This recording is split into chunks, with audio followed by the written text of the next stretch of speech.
Hi Lisa and John, I am here at 1647 Taylor Boulevard in Lafayette. This is currently listed at 1.795, so a little bit under 1.8 million. 4 bedrooms, 2.5 baths, 2,850 square feet on a 0.63 acres lot. So I apologize because although there were no agent red flag remarks, I should have seen this on the map, but this is a very busy street slash almost operates and feels like a freeway, Taylor Boulevard. So speed limits are elevated, so you have cars going 70 miles plus. And it's constant. It's a main artery, so you will hear it inside the house, and of course when you're outside. So I'll try to be quiet in parts of the video when we're outside, and then also inside so you can hear it. But it is noticeable, and this is going to be the major deterrent or major factor why I don't think that there's going to be a ton of competition for it.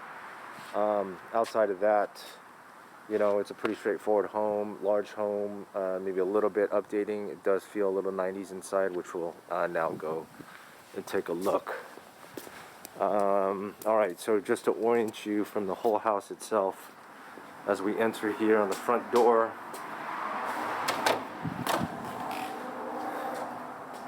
so we have kind of home base here central, so main living area, kitchen on the right hand side, and all of the bedrooms are here on the left wing. So we're here in the entrance, and it has a really grand feeling due to just the openness and then also the high ceiling. So there's parts of the home that are really bright, and then some that are a little bit darker. I would say the kitchen area is a little bit darker. The rooms feel like they get a good amount of light. You can see good sunlight is coming through, or will come through these higher windows that don't necessarily have a ton of trees blocking it. But one other thing to note is, even though this is the highlight here, we're in this large living room. There actually is no two big separate defined living areas, and usually those are the living room and the family room. So we have the living room here, but it's also the staging, but they have this stage as which is the more formal dining room, and then you've got this area here, which is also stages and eating area. As you can see, it's just not conducive for like a TV and a couch, etc.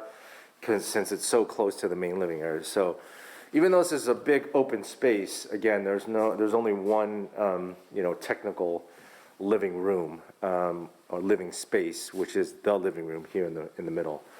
But outside of that, this is, nice and open. Like I mentioned, this is actually laminate flooring, so an upgrade there. Looks nice, doesn't look fake, but it's not real wood. Kitchen, you got a 5-burner here. This should have a down vent, yes, so you push that button, the vent comes up, so you will have ventilation and circulation, air circulation from the bottom, and it'll suck it down. And nice that you're cooking and it's open, alright, and you can have line of sight to the living areas, which again with a small child is going to be super useful. A lot of cabinet space. I don't think there's actually a pantry, so to speak. But there's a lot of cabinet space. You can see that refrigerator is not the right size. Could be a much taller one, which is where the built-ins are for. Okay, and then we'll go to the half bath for guests. Again, straightforward. And then here's your laundry room. So a full laundry room. So a lot of the square footage is going to these, again, all this extra space here that is not used for a living area. And here's the garage. So 3-car garage. a finished one, even though it's a little dirty. So 2 cars, and from this vantage point on the right, and then one on the left. Look at that big fan, jeez. So that's interesting to see such a big fan here. So the question is, why is that needed? Anyhow, we can look into that if this is something that you're interested in. But you got furnace and then a big water heater. Big water heater. How many gallons is this?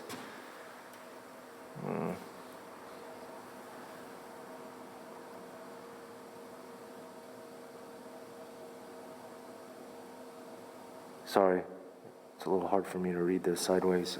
Anyhow, it's more than enough hot water. Probably too much for 2 people.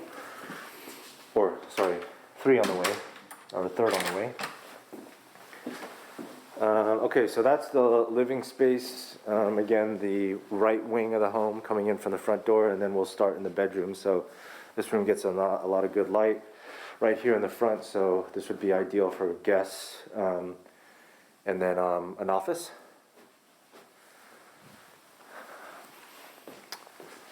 And then to the right here is the master bedroom, storage. So master bedroom, good light here as well. Gosh, I almost want to say the actual bedroom is the same size as the master bathroom. A lot of wasted space here, but you know, it's a pretty grand feeling master bathroom. It's got a spa, and this is what I mean by a little bit outdated, right? It's got a lot of 90s feel to it. So even though it's like well maintained, everything is clean, at some point you're still going to need to upgrade to your own liking and taste. So you got the fireplace right here by the jet tub. You can see through. Double shower, one on each side. Double vanity. And the master walk-in closet is not as large as the rest of the master suite, but at least still a walk-in. And then your toilet. So even in the rooms, they feel a little bit larger than they are because the ceilings throughout the whole home are a little bit raised and high. Obviously, it's the most elevated here in the living room, but even the bedrooms have higher ceilings. And then we'll call this bathroom, full bathroom number 2. So this is a shared bathroom amongst the remaining bedrooms. This one is more updated.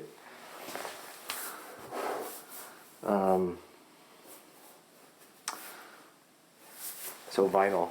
They use vinyl flooring here, even though it looks newer and more modern. And then a new shower that's been tiled.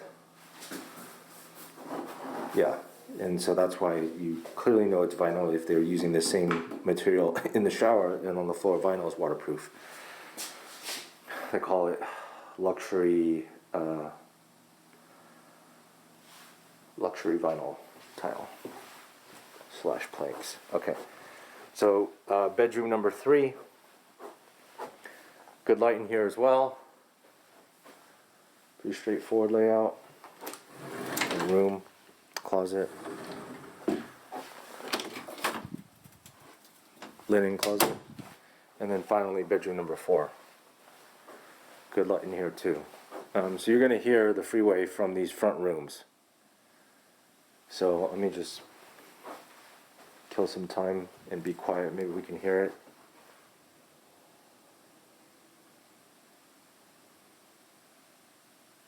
So the one thing about Taylor Boulevard is that you'll get pockets of traffic, even though it's throughout and consistent, and that is because there's lights, there's traffic lights.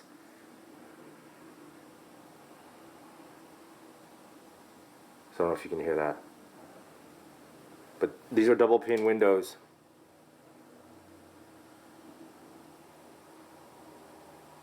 And you're still going to hear it inside because, you know, again, it's a very traffic street. Okay, so that was probably the best example of what it sounds like inside the house. So these 2 rooms, you're going to hear it, but at least in the master bedroom, you're not going to hear it. It's facing the back, so it'll be quiet in this side. But you will also hear it in the front office. So 3 of the bedrooms are impacted by it. But then when you're in the back of the house, it's definitely drowned out. But, oh, I just heard it from here and even on the front door. So it's constant. You're gonna hear it. There's things you can do because you can't see it, which is the good thing because they've got the fence. And I'll shoot more video of this when I go to the front of the house outside, but you can't tell it's there, but it's behind the fence and behind the trees. And you're right on it. As far as the address goes, Taylor Boulevard. Okay, so that's it for the inside. And then I'll do part 2 on the outside. Thanks.